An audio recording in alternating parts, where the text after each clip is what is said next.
So now that I've been able to matchmake in Delta Force and actually get in games with players, we're back to our regular scheduled programming, and I finally updated my K416 build. It was way overdue. The one I made was like, I think during the closed beta, it was even before the game launched, and it's starting to show its cracks. So I completely revamped the build and I wanted to share it with all of you today. So starting off with a blank K416 here, the first thing that we're going to want to change is the barrel. So you have 4 options here. Now there are a lot of actual good options depending on how you want to build the weapon. I was building it more suited for like medium range and trying to extend the 20-meter range a little bit. So I opted to go with the K416 A8 long barrel combo, giving us increased control, increased stability, and plus 3 meters in range.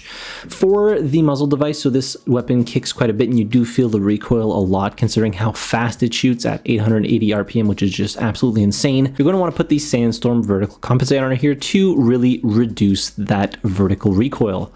Next, we're going to go with the foregrip, and I chose to go with the X25U angled combat grip because this reduces your overall recoil both horizontally and vertically, and we really want to make it as laser accurate as possible. Costs you a little bit in handling and a little bit of stability, but we'll make up for that, don't you worry. Next, we're going to swap out the mag. Now the 60 rounders are nice obviously because you get a lot more bullets, but they do give a lot of penalties. So the 45 rounder here reduces the accuracy quite a bit, but for this specific build I wasn't too worried about the accuracy. I really didn't want the handling to be so penalized with like the 60 rounders. That's -9 on this one, and the same thing for this one, and this one also affects the control, but this one is just slightly less worse in all the other areas except the accuracy. So go ahead and install that. Then we're just going to put on the mag assist on here. For the rear grip, one of my favorites, which is the AR heavy tower grip, gives you positives across the board, and we're going to bump up that stability quite a bit here to really mitigate that recoil you get when you're holding your breath. So that gives you +7 stability.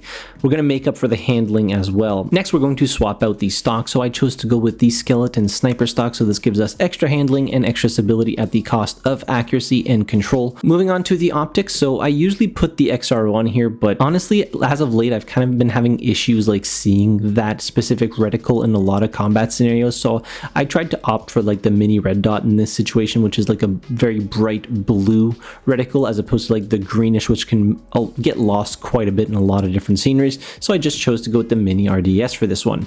Now we're going to equip it with some patches. So we're going to go with 4 DD Python handguard panels here to really bump up that handling and keep the ADS time as snappy as we can. For the upper rail, you can also put one on here. And then for the left and right rail slots here, you can't put any panels on here. So on the right, we're going to put a laser of our choice. I just put the purple one on here, but the laser, obviously it gives away your position when you have it on, but when you have it on, it also increases or decreases depending on which way you look at it. It makes your ADS time faster by about 50 milliseconds, which isn't a whole lot, but it can make a lot of difference when you're using weapons a little bit more aggressively. So moving on to the calibration, starting off with the barrel here, +50 grams, +10 millimeters to get extra firing stability, extra muzzle velocity. For the foregrip, we're going with +4 slots to get extra control, and -20 millimeters to get extra ADS movement speed. For the rear grip, we're going to go with +50 grams and -20 millimeters to get extra hipfire aim speed, which I do believe also affects basically your ADS speed, and a little bit of extra control. For the stock, we're going with +50 grams and -2 slots, getting even more ADS movement speed and more control. And finally, for the optic, we're simply going with -20 millimeters in eye relief. Now, in order to use this specific build, you will need to level up the K416 to level 56 in order to unlock the K416 A8 long barrel combo. So this is my updated K416 build. You'll see the recoil on this thing is super easy to manage, and you're doing damage up to 23 meters. And considering how fast this weapon shoots, you can just delete anybody, even at longer ranges. It doesn't matter. You're putting so much lead down range that even if you're doing lower damage because if you're further away from your max damage range, it really doesn't matter. Now, I have actually 2 versions of this build. There's one that instead of having the Sandstorm vertical compensator on here, I put the Whisper tactical suppressor, which gives you another 2 meters extra range. So you're doing 21 damage up to 25 meters, which is really nice. So I've been using that one specifically when I'm trying to flank a little bit more and not get spotted on the minimap so much, but both perform very similarly, and you're getting such recoil reduction when you're holding your breath. So I highly encourage you to do so when you're firing at enemies at longer ranges. We're almost to that point where you're getting pretty much diminishing returns on the stability at plus 15 stability, and the soft cap for stability, as far as I know, is 16, so we're right up there, and the control is nice and easy to manage. And then you have ADS time that is somewhat snappy as well. Now the downside is the accuracy, but overall, you know, you can still manage if you're really playing CQB. Now hopefully they don't nerf any of these attachments into Oblivion, with the season being just around the corner. If not, I guess I'll have to remake it again. But yeah, the share code for this weapon build will be in the description down below, as well as in the top pinned comment. I hope you enjoy it as much as I have been. I'll leave you with a few highlight clips of me using this specific build. If you have any suggestions for future weapon builds that you want to see, leave them in the comment section down below. In any case, hit the like button if you enjoyed the video, subscribe to the channel if you haven't already, and as always, thank you very much for watching. I really appreciate it, and I'll see you guys in the next video. Have a good one.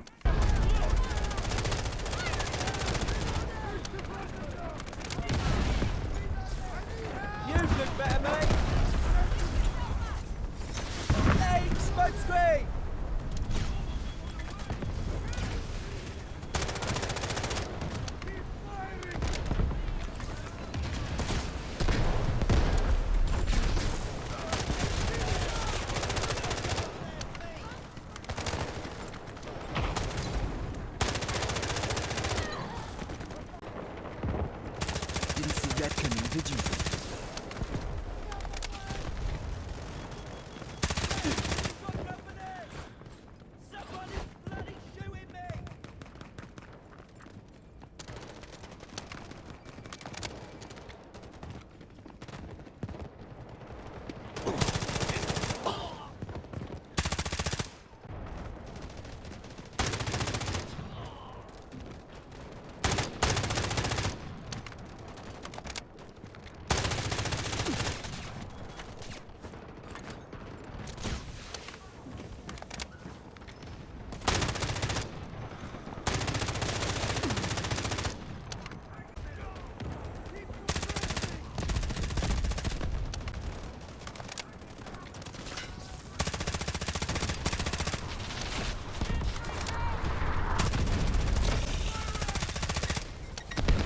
Yeah!